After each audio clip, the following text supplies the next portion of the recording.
You know, I'm willing to bet that two of the things that you have used most in this lockdown are this and this, controllers. And that's because humans like to be in control. We want to know what's happening, we want to know why it's happening and when it's happening, and we don't like uncertainty. But there's lots of uncertainty going around at the moment, isn't there? I mean, we're uncertain of how long this lockdown's going to last. I mean, we're uncertain of how our friends and family are doing throughout all of this, and even what the world is going to look like at the end of this. So it's understandable that a lot of people are feeling anxious about the lack of control they have. But why?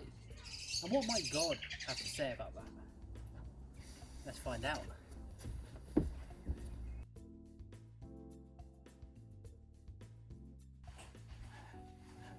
So what my Bible teaches about humans and control is that from the very beginning of time, humans have tried to be in control of our own lives. And that's actually what the Bible teaches that sin is trying to live our own lives without God in the picture. And there's a problem, because we were always meant to live in a relationship with God. We were made to be in a father-child relationship with Him, where we would trust Him and depend on Him. We wouldn't be in control of everything ourselves. But we push away from that and we try and do it on our own. And then when the heat turns up in situations like this, we start getting anxious because things start slipping out of our control. But of course they would, because we're not God. We can't control everything. So what do? Well, don't worry, because I know a guy.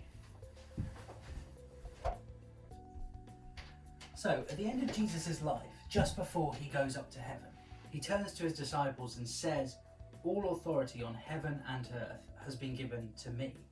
Now, what that means is right now, Jesus is sat on his throne as the God of the entire universe, in control of absolutely everything.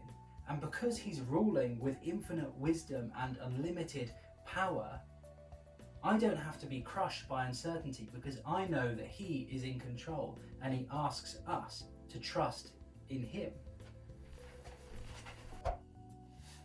And trusting Jesus looks like us admitting that we need his help, saying to him that we can't do it on our own and we need you. It also looks like trusting that Jesus' wisdom is still right and for the best, even when we can't understand it.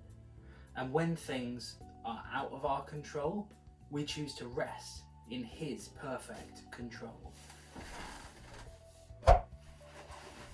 You know, a valid question might be, how do I know that I can trust Jesus with my day-to-day uncertainty?